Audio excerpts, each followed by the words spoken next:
Lunchtime Live on News Talk. Brought to you by Avant Money. Think you're getting the best value from your bank? Think again. A new law came into effect in England last week, which will prevent those under the age of 18 from getting lip fillers or Botox for cosmetic reasons. And the Labour spokesperson on children here, Ivana Bacik, has called now for Ireland to follow suit. Take a listen to her. She was chatting on News Talk Breakfast this morning. There's been, quite a lot of procedures of dermal filler procedures, as they're called, carried out on children for cosmetic reasons over the last few years. That this phenomenon called, Instagram face, this idea had caused a lot of children to feel under pressure to get treatments that were not only unnecessary but actually dangerous for them. Labour's Ivana Bacik speaking here in News Talk earlier this morning. Influencer Charlene Murphy is with us on the programme. Charlene, getting lip fillers is something you've spoken about previously. You've documented it yourself, a video on YouTube. What's your reaction to this? Should we ban lip fillers and Botox for under 18s here? Yeah, do you know what? I actually thought that under 18s already couldn't get Botox and lip filler. I think anywhere reputable at the moment doesn't allow that because it is such a young age, and it's not necessary for that age. And as well, people at that age are going to cheaper places who mightn't actually know what they're doing, mightn't actually be qualified in what they're doing as well, because obviously you don't have as much money when you're that age. So to kind of hear that it's not as scary and that people that age might be getting lip fillers already and Botox as well, which just isn't necessary at all. I think it's probably mainly really in and around the lip fillers. Why are so many young people, Charlene, getting the likes of lip fillers anyway at the moment? Well, for me, it was just something that I thought could, I suppose, enhance my face a little bit. It was just purely a cosmetic reason for me. I got it when I was, I think 20 was the first time I got it. And I've got it kind of ever since. But I suppose it's more of not a trend, but it's just really accessible these days. And people seem to be getting it all the time. And it's not only influencers, obviously, it's everyone getting it, but it's just, I think it's one of them things that in a few years you might look back on and be like, that was a weird time. I don't think it will kind of keep going, but it's just something I chose to do, I suppose. I've done a lot of research and, went to a good place. And when I do talk about it online, I do say that as well. I say it's not something you should just do on a whim, do your research, think about it, don't overdo it as well, because there's a lot of that, I think, at the moment as well. Do you think that more regulation is needed in the area? I think so, yeah. If there's people under 18 getting lip fillers and Botox at the moment, I haven't been aware of it. People that I know of that might have, but I don't know for sure. So definitely there should be a rule that you shouldn't be allowed, because it's just such a young age. When I think of 18-year-olds now, I'm like, your face is perfect, don't touch it, or 17-year-olds rather than younger than that. So definitely more regulation needs to be done in that area, 100%. I was watching, you have a video up on YouTube this morning, Charlene, just, taking people through the process and what was involved and what you did. What age were you at the time when you got it? I was 20. You were 20? So I'm 23 now, yeah. Because I think a lot of people would be surprised to think that there's, maybe 15 or 16 or anyone under the age of 18 maybe considering getting cosmetic lip fillers. Yeah, it's scary. It's all over online though, and even the likes of me, I suppose, I'm not saying that I'm to blame, but my video being up, but unfortunately you can't monitor what age is watching the videos. I do my videos for people, my age, people who are allowed getting them, people over 18. But you at the same time you can't block people from under 18 that are seeing these things. But I do it for educational purposes, to make people make the right decisions and not to go places that aren't qualified or aren't reputable. So it's hard sometimes posting stuff like that, because sometimes the wrong people could be seeing it. The likes of social media videos and sites and people being influenced, if you like, or Love Island. Do you think is that where a lot of the trend is coming from? Possibly. I think the trend started with Kylie Jenner when she got her lips done. And there was kind of speculation around it for ages. And I think then it just became such a big trend. When a celebrity like that does something, or even something like dyeing their hair, people do follow no matter what it is. They wear a certain type of clothes. But lip filler is just one of the things that is a bit more evasive and it's a bit more of a serious thing to be copying, I suppose, or to be following a trend of. But it definitely starts with kind of pop culture and celebrities and then kind of trickles down. But I think that it's probably something in a few years that will be gone. And at the same time as well, it can be dissolved. It's not something that's permanent. It's not going to be always there, which is obviously a good thing as well. 1890 453 106 if you want to get in touch with us here on the programme. Dr. Sarah Kate Quinlivan is from the Therapy Clinic and on the line as well. Sarah Kate, what are the current regulations at the minute here? Hi, Andrea. Thanks for having me. Well, basically, the issue is that there are really no regulations governing this at the moment. Really, in the UK or Ireland, I mean, as of the start of October, it is illegal to administer products or book appointments for under 18. Now, the products specifically in that law are botulinum toxin products and filler treatments. But outside of that, treatment can still be provided by a medical practitioner where there's a clinical need. But the point is, age restrictions are a first step in patient safety. But customers over 18 are still as vulnerable as ever because there is no law and there's actually a complete lack of legal framework of standards required for practitioners to have formal qualifications or even training for providing these types of treatments. Just on that, Sarah Kate, who can administer Botox and lip fillers and other kind of cosmetic procedures like that here in Ireland? So legally, Botox is a medication and that is controlled by the HPRA. So you have to be a medical practitioner who has prescribing abilities to provide a botulinum toxin treatment. Filler, though, is not a medication, so it is not controlled by technically anybody. So for all intents and purposes, you could go online and buy some and administer it, and you could take a day course, which is provided by, a training academy in the UK per se, and you could start up your own clinic, which is crazy, So I could finish up here today and buy, the lip filler stuff, whatever it is, and I could set up a sort of an at-home shop and start doing it. I mean, I wouldn't recommend it, Andrea, but technically but there's nothing in the law saying you can't. There's nothing to stop me doing, and could I? And I can administer that then to other people. Like if you wanted to come to my setup, I could do that. You can. The problem is that there's no restriction really for who can do non-surgical cosmetic treatments. There isn't really actually even a law, meaning that you have to have mandatory insurance. And people who set up these training academies, particularly in the UK, there's some relatively high profile, which are not medical backgrounds.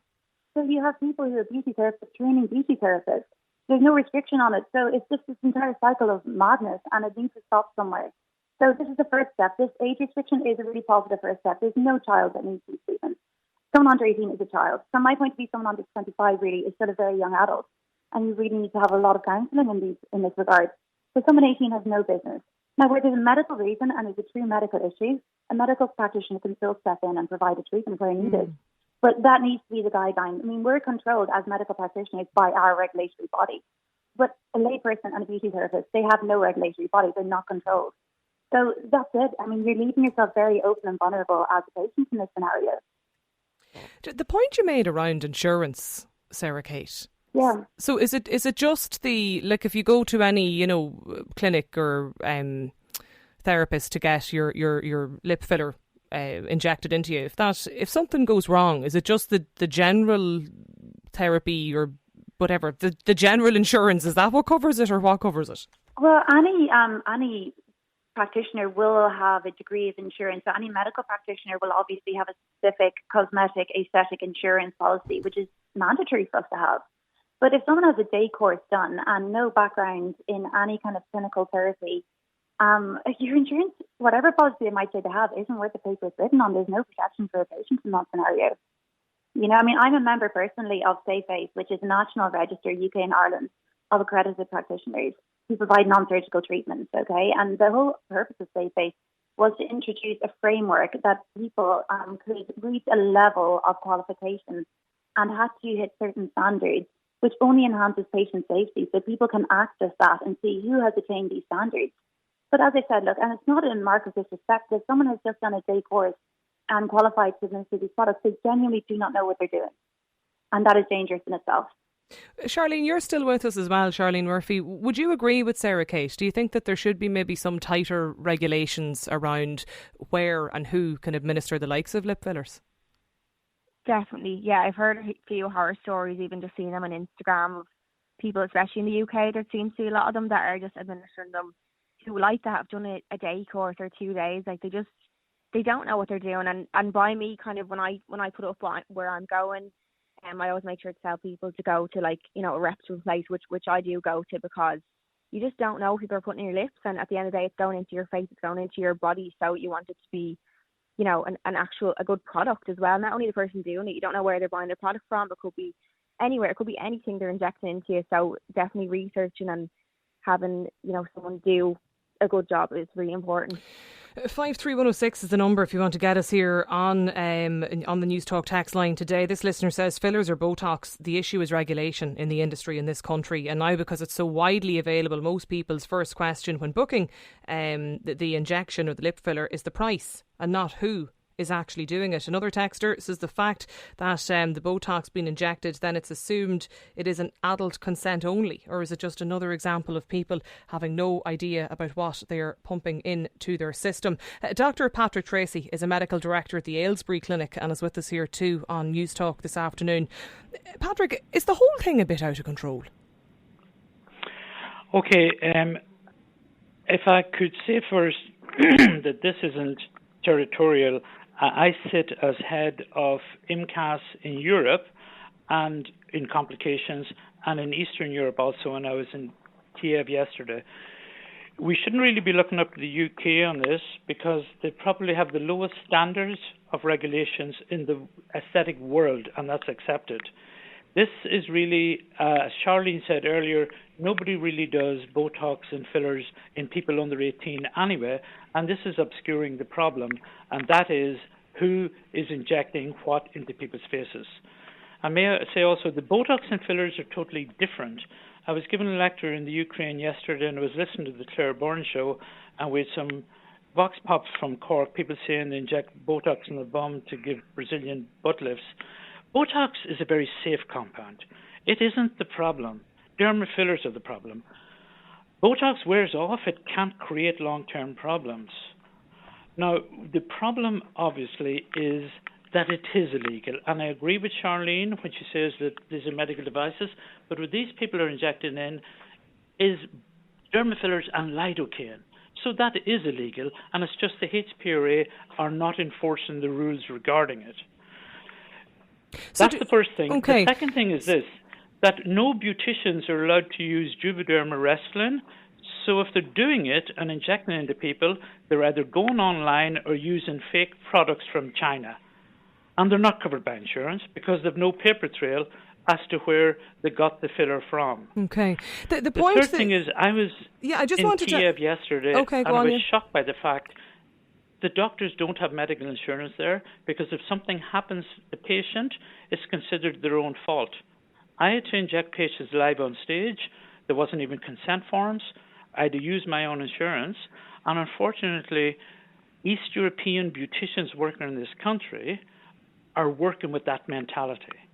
And we are sick to death of solving all their problems, of taking derma fillers out of people's faces that have been put in wrong, hit arteries and all the rest. And it's so ironic because Ireland was the country that invented hyaluronidase use to reverse derma fillers. And next July, we have a World Congress here on aesthetic complications where everybody in the world is flying in, all the experts, and still we have a situation where you can go up to Crumlin or out to Blanchardstown and anybody can inject anything in your face. Well, I suppose that was the point. That was the point that even Sarah Kay was making. That, look, I could go out today and set up a shop or something at the back of the house and start doing it and not have any training or any guidance on what to do or not be in any way a qualified practitioner to give lip fillers. On the basis of what they're doing in the UK at the moment, and the Labour spokesperson Ivana Bacik here, Patrick, now calling for Ireland to follow the same position as the UK. This new law that came in last. Sure, that may be true. But we're part of Europe, and Europe doesn't allow this. We shouldn't be looking forward to Britain. Britain has the lowest standards in the aesthetic world. And, I sit in committees in Monaco, in Paris, in Moscow, and everybody accepts that Britain has been out of control for a long, long time. And unfortunately, that cancer is spreading to Ireland. Sarah Kate, you're still with us as well. Sarah Kate Quinlivan from the Therapy Clinic. Would you agree with Patrick's point around just look? It seems to be a general oversight issue. It is. Well, as you said, you can't judge yourself off the lowest bar, and the UK is considered the lowest bar globally in terms of regulations. So we should be aiming an awful lot higher with this, and we need to protect our people at all ages, not even at the under 18s, as you said. And again, it's specifying this is a medical procedure. The product that's used to dissolve filler, hyaluronidase, is a prescription product. You have to be a prescriber to use it. So someone who's providing that treatment, who cannot potentially dissolve it if there's an issue, there's a huge safety issue here. So it's cyclical, and someone needs to step up and actually, it's quite simple, put in some regulation and then that solves the problem. Who's in charge of putting the regulation in place here? Well, I think it comes down to the classification of the products, because dermal filler is not classified as a medication, so therefore it's in a grey area from what I can tell in terms of medication. Now, Patrick said again, lidocaine, which a lot of the products do contain, is a medication. So technically, actually, that should be governed under the HPRA from my point of view. But everyone seems to be dealing with that. That is not their situation to control. So, yeah, it's a grey area. Is it a completely grey area, Patrick? Or is it down to the HPRA? No, I agree with what everybody's saying. The HPRA should be enforcing the fact that these people are injecting lidocaine into people's faces, and that is certainly totally illegal. Okay. Well, they can ask what the product is, because it's written on the side of every product. The second thing they can ask to see is there a hologram or a chip on the box, and if they're imported from overseas, there isn't. And the third thing is they should probably ask to see the insurance. Okay, so that's I mean, we're dealing with these problems on a daily basis. It's not as if, and we've been protesting. I phoned the HPRA 3 times in the last 3 weeks regarding problems I'm seeing. The rise of different shows and series, the rise of different kind of shows and series, Patrick, in recent years, where there's like clearly an awful lot of people or contestants or participants in programmes that very visibly have, you know, the likes of Botox or lip fillers. Are you seeing many people under the age of 18 actually coming looking for the likes of lip fillers? It isn't the problem. I'll tell you what the problem is, Andrea. I had a patient in here 2 weeks ago that said that her daughter, she seen her lined up with a group of people outside a clinic in Crumlin, without mentioning a clinic, where a nail technician had flown in from England to inject Botox, and there was crowds on the street. That's the problem in Ireland. And Botox, you can get cheap if you just dilute it. It's only a powder. So I can put it in twice the amount of dilutant, and it only lasts 2.5 months instead of 4.5 months. You know, stack them high, sell them low. No, and I mean, it is totally out of control. So you're saying there's a need then for greater regulation across the area. Dr. Patrick Tracy, Medical Director at the Aylesbury Clinic. Dr. Sarah Kate Quinlivan, I should say, from the Therapy Clinic, and influencer Charlene Murphy.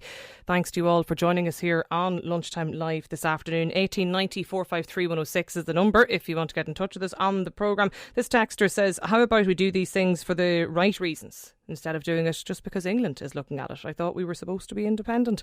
Another listener says, I would have thought that are these invasive procedures, people below the age of 16 wouldn't be able to give legal consent, exposing the provider to, are there not charges that could be taken if people were to proceed in some of these cases? Look, keep the messages coming into us, 53106. Lunchtime Live on News Talk. Brought to you by Avant Money. Think you're getting the best value from your bank? Think again.